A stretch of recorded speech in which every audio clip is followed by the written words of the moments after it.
안녕하세요. TV 책방 북소리 진양입니다. 안녕하세요. 이창현입니다. 벌써 한여름이네요. 네. 올 한 해 반이 갔습니다. 낮에는 반팔 입어야 될 것 같은 생각도 들 정도예요. 일교차가 좀 있긴 하지만요. 네. 저는 요즘 정말 시간이 너무 빨리 지나간다는 생각하거든요. 그런 생각 하세요? 요즘에 그런 것 같아요. 30대는 30km, 50대는 50km 뭐 이런 얘기도 있었잖아요. 내가 좀 어디 젊은 시절로 돌아가고 싶다 이런 생각 해보신 적은 없으세요? 가끔씩 하는데 언젠가 장마 바람 많이 부는 태풍전이었던 것 같은데 벌판을 우산 없이 걸었던 적이 있어요. 그 기억이 늘 젊음의 상징처럼 느껴지는데 네. 가끔씩 답답하면 그 시절 그 공간으로 가고 싶다 뭐 이런 생각합니다. 네.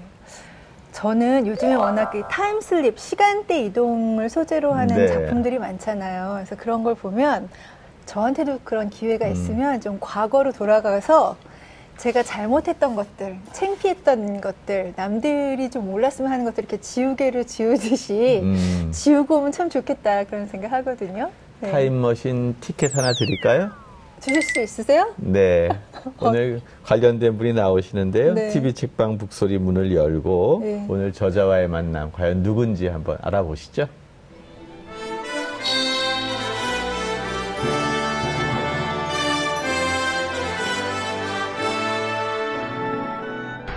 사람이 아니신가 봐요.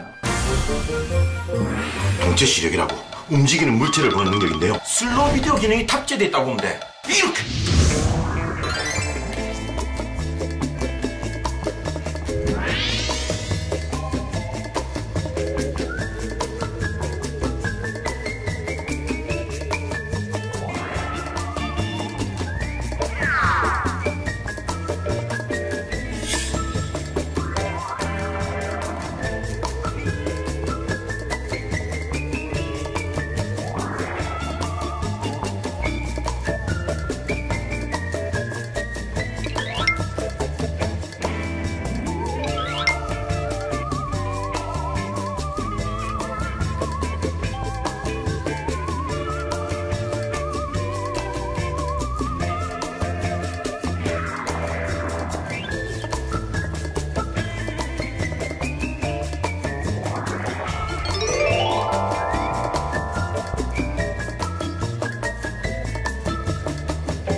타임슬립 티켓을 가져오신 분이 이분이시군요. 네, 티켓 갖고 오셨는지 물어봐야 되겠네.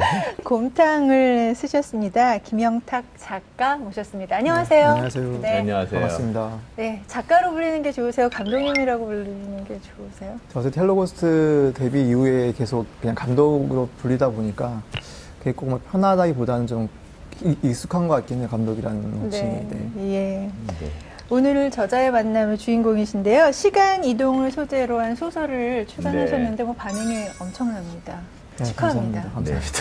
영화 감독이 소설 쓴다고 하면 시청자 여러분들이 그럴 것 같아요. 영화 감독이 만든 소설 어떤 느낌이 있을까 이제 이런 생각을 할 텐데요. 헬로우 고스트, 뭐 슬로우 비디오 많이들 보셨을 텐데 그런 영화 만들었던 분이 소설 만든 곰탕 어떤 내용인지 간략히 소개해 주시죠. 네, 곰탕은 그 가까운 미래에 그러니까 뭐 대단할 거 없는 삶을 사는 주인공이 현재 곰탕 레시피를 배우기 위해서 와서 벌어지는 이야기입니다. 그게 시간의 그 그렇죠. 차이가요 얼마 안 나더라고요. 그렇죠? 네. 예. 2019년으로 오는데 40년 미래에서 네. 오죠. 네, 예. 그러니까 어떻게 보면은 굉장히 이게 너무 이렇게 짧은 기간이니까 미래와 현재가 막 공존하고 같은 시간 연속선상에 있는 것 같기도 하고 컨트롤도 할 수 있을 것 같고 뭐 그런 생각이 좀 들어요. 그 정도 시간이면 부모의 세대와 자식의 세대 한 세대 정도의 간극 그 사이에 또 여러 가지 이야기들이 있을 것 같은데요. 그냥 한 세대 간의 이야기인데 가까운 이렇게 시간의 갭이 있어서 좀 많이 급변된 시대의 이야기를 같이 하고 싶다는 생각이 들었기 때문에 막 그게 막 100년, 200년이 아니라 이제 그 정도 갭이 생긴 것 같습니다. 처음에 도입부를 보면 이게 말씀하신 것처럼 가족 간의 이야기라든지 뭐 기존의 감독님이 많이 발표하셨던 작품들과 이렇게 맥이 닿아 있을 거라는 생각을 못 해요. 그 처음에 이야기를 생각했을 때, 이 이야기가 보면은 계속 꾸준히 뭐 행복을 추구하기도 하고, 그 되게 가까운 세계인데 많이 급변해 있고, 어떻게 그렇게 가능할까 했을 때 제가 늘 걱정이 되고 관심을 갖는 것 중에 하나가 되게 사람들이 너무 이기적이다는 생각을 많이 하거든요. 그래서 사람들이 그 이기적인 마음이 극대화돼서 벌어지는 비극 같은 게 뭘까 했을 때, 구제역이 발생되면서 그 가축에 대한 두려움이 있다 보니까 자기들만 생존하기 위해서 막 가축들을 막 죽여나가는, 그래서 급변하게 불과 한 40년 지난 것 뿐인데 가축이 사라지고 이런 시대를 공유했었거든요. 그래서 그런 사람들이 행복을 추구하면서 벌어진 이야기라서 그런 게 좀 맞닿아 있는 것 같습니다. 네. 시작은 굉장히 묵직하게 시작이 되거든요, 무겁게. 근데 진행은 짧은 단문들이 아주 경쾌하게, 리드미컬하게 막 직조를 막 하는데 전체는 아직 안 보여주는 막 그런 느낌이에요. 적어도 독자분들이 재미있게는 봤으면 좋겠다는 생각이 들더라고요. 저 막상 쓰려고 마음을 먹으니까 최대한 뭐랄까 재미있는 플롯을 고민했었고, 그리고 실제로 제가 시나리오를 쓸 때도 긴 문장으로 쓰진 않거든요. 그래서 문장이 원래 짧은, 그건 그냥 제가 쓰는 문장이어서 아마 그렇게 된 것 같습니다. 타임슬립 소재 관련해서 요즘 뭐 타임 루프도 그렇고 네. 많잖아요. 조금 늦은 감 아니야? 유행에는 좀 뒤떨어진 거 아니야? 이런 생각해 보시진 않으셨어요? 근데 그게 제가 영화를 할 때도 그렇고 작가님들이 다 그러실 텐데, 저는 특히나 그냥 소재를 찾을 때 그냥 주변에서 일상에서 소재를 찾은 다음에 이야기를 어떻게 재미있게 할까를 고민하다 보니까 어떤 설정이나 이런 것들이 소재가 되진 않거든요. 일단 뭐 지금 타임슬립이 많이 나오니까 타임슬립을 해봐야지 이런 식이 아니라, 제가 곰탕을 먹다가 이걸 아버지한테 주고 싶은데 아버지가 돌아가셨기 때문에 그냥 과거로 가는 과정이 필요했던 거라서 좀 다르게 읽히지 않았을까. 사실 아들들이 이제 나이를 먹어가면서 이제 아버지가 되어 가잖아요. 근데 아버지에 대한 기억들이 그렇게 많지가 않아요. 아버지를 연상할 수 있는 단어들이. 근데 이제 곰탕이라는 것들을 통해서 아버지를 연상한다는 글을 보니까 저 역시 아버지와 처음 같이 둘만 먹었던 이른바 곰탕집이 떠오르는 거예요. 그러면서 이제 아버지와의 관계가 사실은 아들을 이렇게 형성시키잖아요. 마찬가지라고 생각이 드는데, 자신을 가장 많이 위로해줬던 그런 인물이 있다면 누구를 꼽겠습니까? 제가 이거를 나중에 쓴 후에 돌이켜 보니까 그래도 그 이순이라는 고등학생이 있어요. 그 친구가 성장하기 위해서 애쓰고 초조해하는 그런 마음이 좀 닮지 않았나. 그래서 그 친구가 초조한 마음 때문에 빨리 성장하고 싶어서 하는 과정들에서 실수를 많이 하거든요. 이제 그런 것들도 많이 닮아 있지 않나. 그 장강윤 소설가가 정말로 아주 멋진 글쓰기의 상징인데, 추천사 써주셨어요. 엄청난 찬사를 하신 것 같아요. 이런 찬사 힘든데요. 한번 제가 읽어볼게요.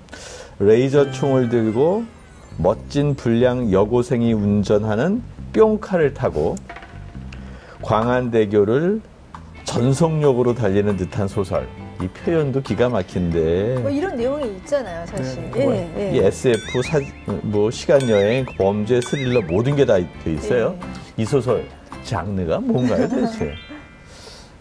제가 그 장르 질문을 가끔씩 받아서 그냥 제가 늘 농담으로 휴먼 SF 범죄 스릴러라고. 다 담으셨군요. 네, 그냥 그 각자의 캐릭터들을 따라가면서 되게 여러 가지 장르가 혼합된 것 같아요. 이 캐릭터들의 성격 자체가 어떤 애는 드라마 성격이 있고 어떤 애는 다크한 애가 있고 하다 보니까 범죄물이 되기도 하고 뭐 이렇게 된 것 같아요. 요즘 대부분의 사람들이 미래를 떠올릴 때 밝고 아름답고, 그러니까 녹색의 도시라기보다는 좀 어둡고 회색의 도시, 뭐 이런 것들을 연상하는 것 같아요. 뭐 예컨대 정체불명의 동물로 된 음식을 먹는다든지, 쓰나미로 가족을 다 잃는다든지, 뭐 이런 것들로 다 되어 있는 건데, 우리는 왜 우리의 미래를 그렇게 디스토피아로 그릴까?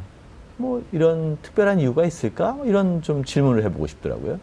기본적으로 뭐 타인에 대한 관심이나 뭐 배려나 이해 같은 게 갈수록 현저히 떨어지고 있는 시대인 것 같아서, 결국은 사람들이 다 자기 생각만 하기 시작하면 과연 이 전체가 모인 사회가 밝고 건강해질 수 있을까 했을 때 기본적으로 그냥 암울하게 생각이 되는 것 같아요. 그래서 그 60년, 제가 한 30년, 10년, 20년 생각해도 계속 저는 좀 그런 게 좀 불안하거든요. 그런 것들이. 뭐 관계가 계속 확장되고는 수는 늘고 있지만 되게 깊은 강에 사라지고 있고 이런 것들이 그런 사람이 서로 모르고 사는 거니까 그런 게 좀 저는 두렵고 걱정되다 보니까 글 속에서도 디스토피아가 된 것 같습니다. 또 이 주인공들이 그래서 그런지 오히려 추구하는 것은 다 행복의 담론이에요. 네. 특히 주인공 우환이 고민하는 장면마다 행복이 나오고 행복을 좀 이루어야 되겠다라는 것을 통해서 사람들이 돌변하게 되는데요. 과연 행복이란 뭔지 감독님 어떤 생각을 갖고 있습니까? 사실 저는 행복을 추구하는 거에 대한 좀 부담을 느낀달까. 그러니까 너무 사회가 당연히 행복을 추구해야 되고 당연히 돈도 벌어야 되고 이런 것들을 좀 반강요를 하잖아요. 그래서 저는 오히려 행복이 꼭 반드시 이렇게 막 적극적으로 추구해야 되는 거냐라는 고민을 많이 했었거든요. 그 이완이라는 캐릭터가 한 번도 어떤 행복에 대한 욕망을 가지지 않았다가 처음으로 행복해지고 싶다는 생각이 들면서 근데 그 행복에 대한 감정이 지금 보통 사람들, 일반적인 사람들처럼 이게 당연한 게 아니라 너무 낯설고 너무 거대한 감정이라서 이렇게 막 실수도 하고 하는 거거든요. 그래서 저는 오히려 어떤 뭐 다른 고민이나 다른 생활을 통해서 행복해지면 좋은데 그걸 막 적극적으로 전면에 추구해라 이게 좀 과하지 않나 이런 생각들을 많이 했었고. 말씀 중에 약간 두 가지 논조가 들어있는 것 같다는 생각이 드는데요. 너무 과하게 적극적으로 행복을 추구하는 것에 대한 어떤 비판적 시각, 내 개인의 행복을 위해서 타인의 행복은 정말 그쵸. 생각하지 않고 네네.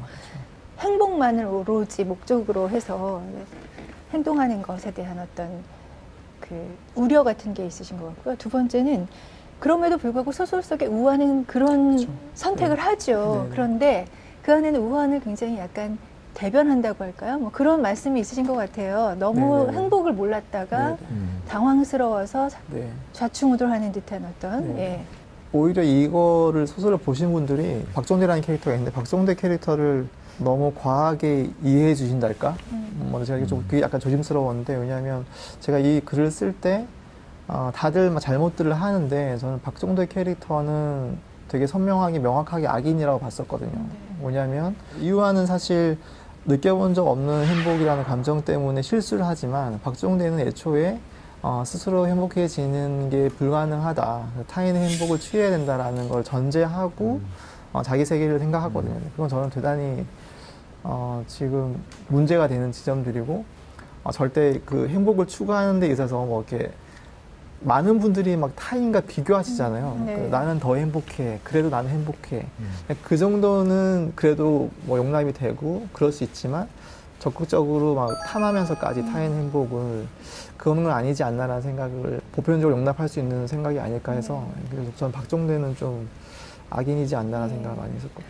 시나리오 작업을 하시면서 영화계에 발을 들여놓으셨잖아요. 감독을 하셨고 그리고 첫 소설이라고 하셨는데 염두에 두셨습니까? 작품화 해야지?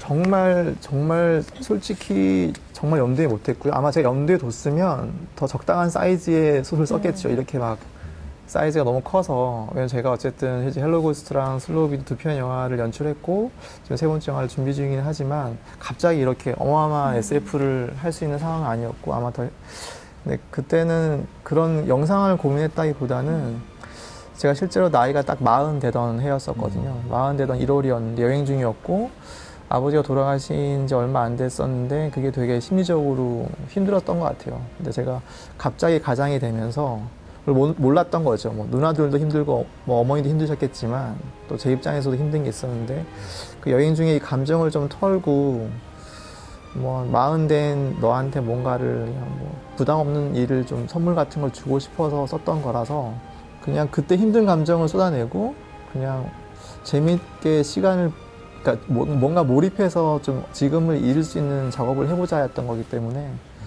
영상화는 뭐 정말 생각을 못 해봤습니다. 그때는. 근데 완성이 된 후에 뭐 반응도 다 이제 느끼셨을 거고요. 객관적으로 어떻게 영상화하면은 성공할 것 같습니까? 얘기를 솔직하게 말씀해 주시죠. 네, 솔직하게 영상화 되면 잘 될 것 같아요. 어. 왜냐하면 지금 뭐 이렇게 좀 논의 중인 것들이 있고 해서 제가 네. 여기서 사실 영상 하나 되면 재미없을 거예요라고 할 수 없고 네. 그리고 현재 드라마가 논의 중이고 해서 네. 네, 재밌을 것 같아요. 좀 네. 왜냐하면 좀 국내에서는 못 보던 뭐 이야기들도 있고 맞아요. 캐릭터들도 있고 네. 해서 그러면 반드시 직접 하시겠네요. 네, 지금 그렇게 논의 중에 있습니다. 아직 아. 결정된 게 아니라서. 네.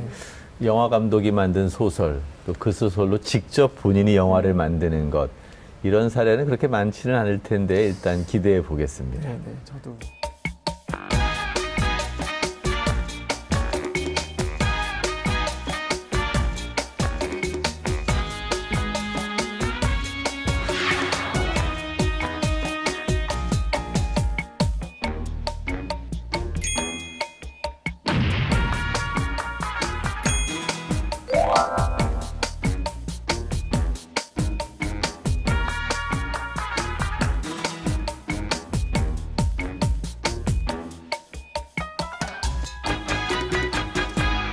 (40일이라는) 기간을 정해놓고 작업을 하셨어요? 이유가 네네네. 있으셨어요? 제가 좀 어린 나이에 시나리오 작가가 되긴 했었는데요. 그러니까 저는 뭐 영화를 막 크게 하고 싶었던 게 아니어서 그냥 시나리오 작가, 그 영화 연출 이런 걸 정말 직업으로서만 성실하게 했었거든요. 물론 당연히 창작자로서 열심히도 했지만 그러다 보니까 한 번도 이렇게 계약서 없이 일을 해본 적이 없었어요. 그러니까 근데 작가가 된 이후로 저는 반드시 글을 쓴 일을 통해서 먹고 산다라는 생각을 했었고 그래서 항상 계약서를 쓰고 일을 했었거든요. 그래서 마흔이 되고 왜 그 마흔 되면 괜히 좀 싱숭생숭하고 한번 돌이켜보고 이러잖아요. 그래서 그러면서 힘든 감정도 있고 해서 좀 선물을 주는 의미에서 계약 없이 정말 자유로운 글쓰기를 한번 해봐라. 혼자 저한테 선물을 주는 거였는데 무한정 주는 게 안 되더라고요. 괜히 눈치 보이고 그래서 얼마 정도 할까 했을 때 제가 40이니까 40일만 쓰자 해서 40일만 그러네요. 정했고 네. 아마 41살이었으면 40일 동안 썼을 텐데 그러면 뭔가 좀 아쉬운 부분도 있으셨을 것 같아요. 이게 뭐 쓰다 보면 이야기가 더 이제 이렇게 풍성해질 수도 있고 내가 애정이 생겨서 여기는 더 확장시키고 싶고 뭐 그런 부분도 있을 거 아니에요? 네, 최근에 그러니까 드라마 제안들을 받으면서 제가 처음부터 영화보다는 드라마를 하고 싶었던 게 말씀하신 것처럼 못 푼 이야기가 너무 많은 거예요. 급하게 쓰느라 이 캐릭터들마다 더 비하인드가 있는데 영화로 하게 되면 오히려 이거를 2시간으로 줄여야 되는 상황이 되고 근데 드라마로 하게 되면 이걸 더 펼칠 수 있지 않을까 해서 지금 좀 요즘 오히려 네. 드라마를 염두에 두면서 그 갈증들을 막 이렇게 정리하고 있어요. 더 이렇게 펼치고 있습니다. 드라마로 우리가 만날 것 같다는 생각이 드는데요. 사실 이게 SF적 요소가 많잖아요. 타임슬립도 막 보면은 막 건물이 무너지고 도로가 막 마치 어벤져스의 무슨 영상 같은 걸 우리가 이미 봤기 때문에 그런 것들을 떠오르죠. 기대할 것 같다는 생각이 좀 들거든요. 그리고 제작비도 만만치 않을 것 같다는 생각이 들어요. 그런 거에 대한 감도 이미 다 있으실 거 아니에요. 네, 그래서 이게 아마 영화였으면 정말 대단히 큰 사이즈의 이야기가 되었을 것 같고 게다가 2시간으로 줄이면 분명히 그 하이라이트들이 더 많아야 될 것 같고 근데 드라마에서는 물론 사이즈가 크겠지만 그 사이즈에 무조건 맞춰서 갈 것 같지는 않고요. 이제 그런 것들을 지금 계속 논의 중이거든요. 왜냐하면 기존 드라마의 사이즈가 있기 때문에 그래서 어디까지 표현할 수 있을지도 고민해야 될 것 같습니다. 네.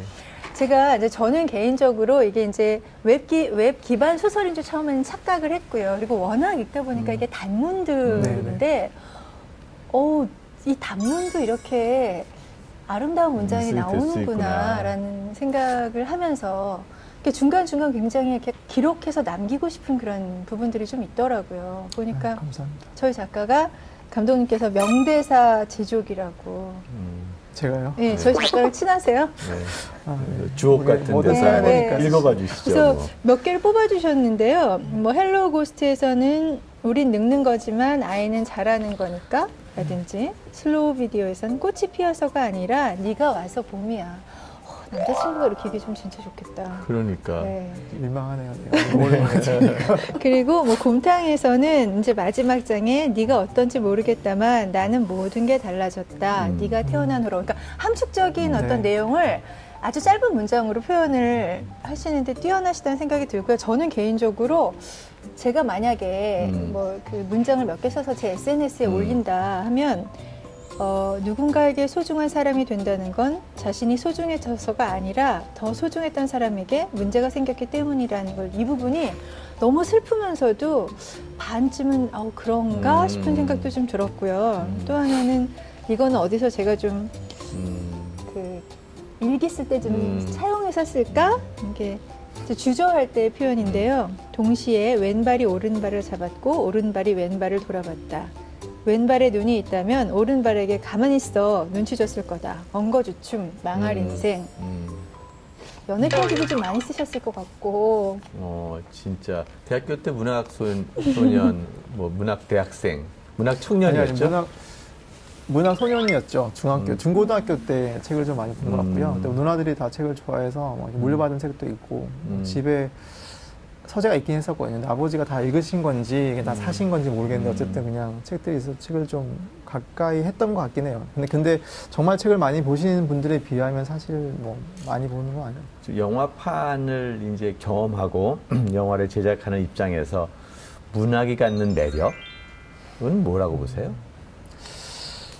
근데 그게 뭐 제가 영화를 직업으로 택하고 있기 때문에 영화인이긴 하지만 뭐 영화인으로서의 문학 이런 것보다 제가 처음으로 되게 좋다라는 느낌을 받았던 게 책을 보고 고등학교 때 이청준 작가님 글을 보고 했었는데 되게 작은 마음을 되게 솔직하고 설득력 있게 써있는 문장들이었는데 그 문장 자체도 되게 아름답기도 했었고 또 어떤 게 있었냐면 대부분 저는 좀 제가 늘 혼자인 것 같고 잘 이해받지 못하고 있고 이런 거에 대한 생각을 많이 했었는데 그 책을 보니까 되게 비슷한 감정들을 갖고 살고 있는 사람들이 있다는 생각을 좀 했었어요. 그게 되게 큰 위안이었었거든요. 책을 보면 모든 작가님이 그렇지 않지만 어떤 책을 보면 제 마음을 되게 잘 드러내고 있다는 책들을 볼 때가 있거든요. 그래서 그때 이채훈 작가님 책을 봤을 때 좀 그런 느낌을 받았고 그게 생각보다 엄청 좀 큰 위안이었던 것 같아요. 그래서 어쨌든 문학소년으로서의 그 시간이 많이 축적이 됐기 네. 때문에 말씀하신 것처럼 전공과는 다르게 시나리오 공부를 네, 해서 그런 것 같아요. 이쪽 필드로 나오게 됐고, 그래서 처음엔 좀 힘드셨다면서요. 시나리오 작업하면서 이게 너무 좀 소설 같다 이런 얘기 많이 들으셨다고. 아, 예. 그러니까 제가 전공은 중어중문을 했는데 제가 중국어를 시켰으면 차라리 배운 만큼 했을 텐데 시나리오나 뭐 영화 연출이나 제가 정말 그 배운 적 없이 시작하다 보니까 제가 처음 공모전에서 본선에 올라와서 그 감독님이랑 그 심사위원들과 인터뷰를 한 자리에서 제가 먼저 질문했었거든요. 제가 쓴 게 시나리오가 맞냐고. 왜냐면 그냥 시나리오를 제가 고등학교 때 봤던 그냥 그 연극 대본 같은 포맷만 생각하고 쓰다 보니까 제가 좋아하는 대로 그냥 지문은 막 디테일하게 막 쓰고 이러다 보니까 근데 시나리오 포맷에 안 맞는 거죠. 그러니까 시나리오는 작가의 감정보다 그냥 정확한 상황 묘사만 있으면 되는데 저는 막 감정이 들어간 묘사를 쓰다 보니까 너무 소설 같다라는 말을 많이 들었었죠. 저는 독자로서 그 굉장히 마지막에는 따뜻한 위로를 받으면서 책장을 덮었어요. 네, 스포일러가 될 테니까 뭐 구체적으로 자세하게 말씀은 못 드리겠지만 그냥 김영탁 감독님은 이런 분이시구나 뭐 이런 생각을 하면은 오해인가요? 아니 그냥 그런 건 있는 것 같아요. 그러니까 계속 글을 쓰고 영화를 만들면서 어떤 생각이 좀 드냐면 계속 뭐를 만들어내잖아요. 근데 거짓말 같을 때가 많거든요. 실제는 이렇지 않은데. 그러다 보니까 내가 창작자이기도 하지만 사회 구성원으로서 내 역할은 뭘까 고민을 되게 많이 하게 돼요.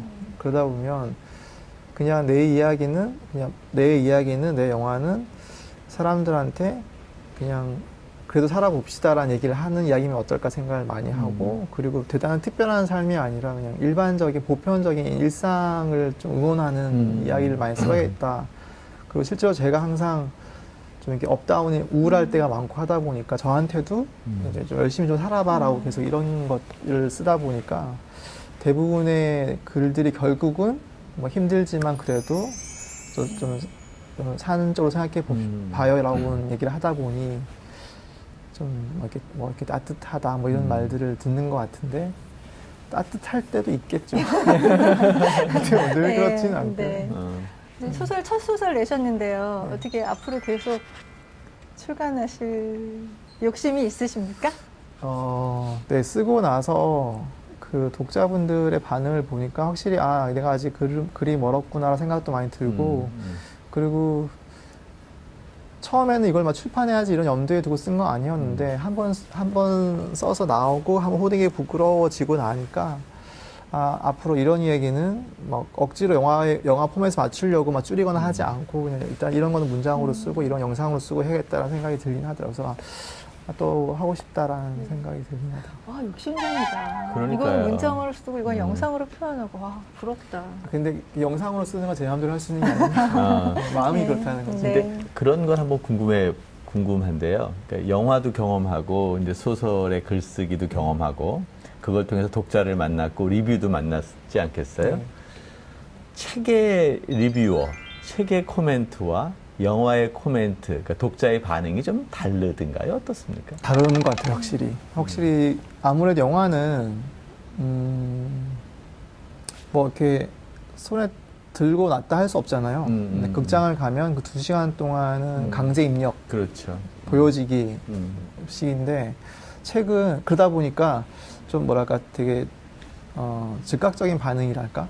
물론 기억에 남는 영화들은 돌이켜 볼 수도 있지만 사실 그렇다고 다시 그걸 막 볼 수 있지는 않잖아요. 그러다 보니까 대부분 그런 어떤 감정적인 반응들이 많으세요. 그냥 재미있다 없다 뭐 이런 거 좋더라 나쁘더라 이 정도일 수 있고 물론 어떤 분들은 깊게 보시는 분들 근데 깊게 볼 수 있는 영화들은 더 긴 평이 있겠지만 근데 소설을 아무래도 본인이 곁에 두고 계속 보고 같이 읽고 하다 보니까 훨씬 더 일단 더 적극적으로 개입하죠. 네.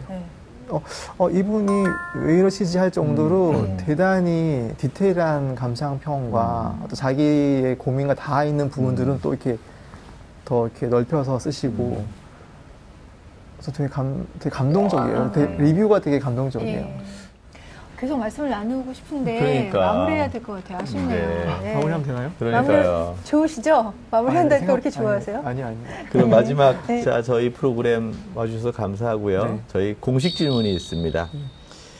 김영탁 작가의 가슴속에 오랫도록 남는 책에서 만난 내 인생의 한 구절 좀 읽어주시면 좋겠습니다.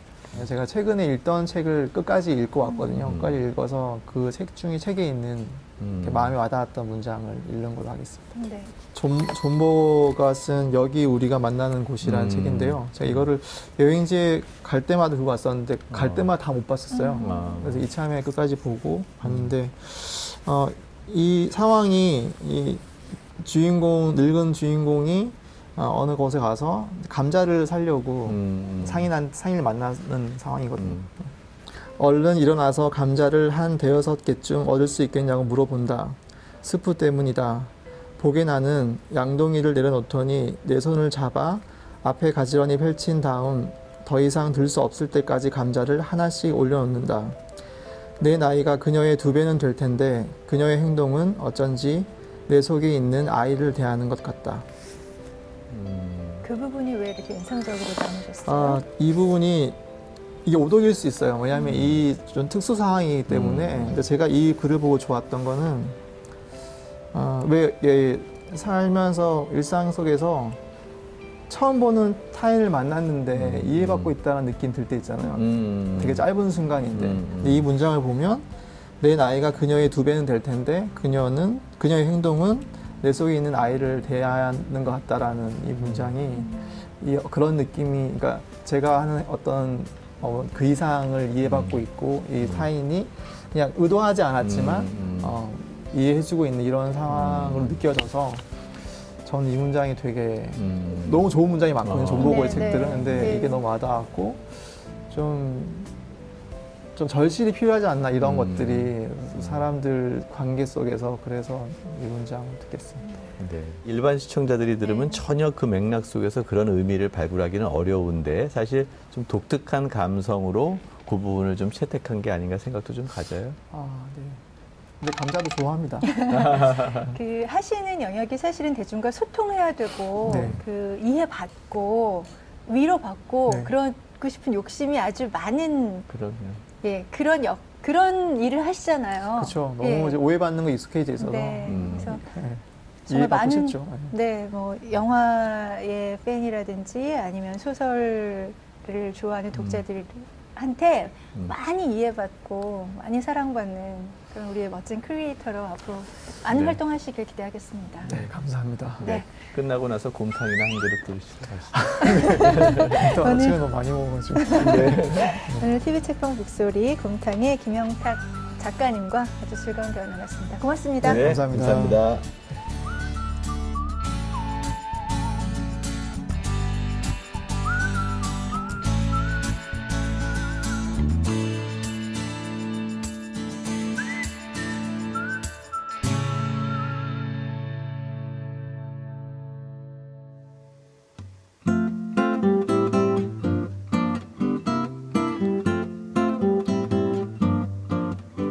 많은 이들이 떠나고 돌아오는 동안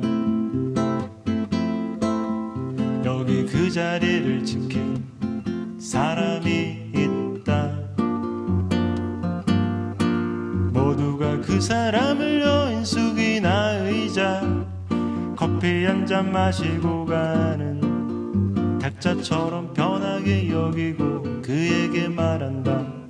아, 이 한결같은 사람. 많은 이들이 만나고 헤어지는 동안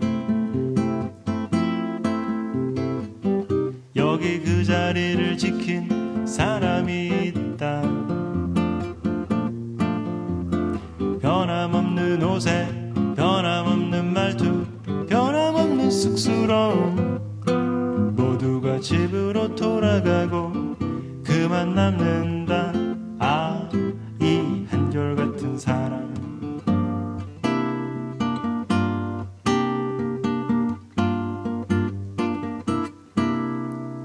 몇 해가 지나가고 많은 일이 있었고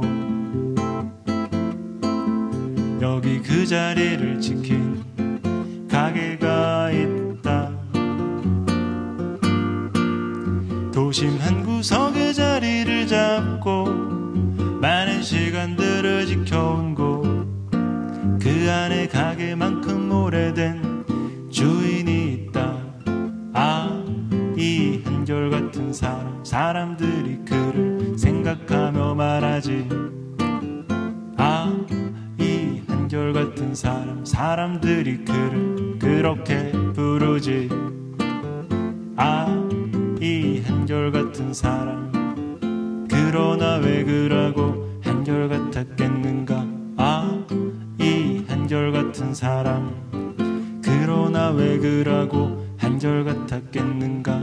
아, 이 한결같은 사람.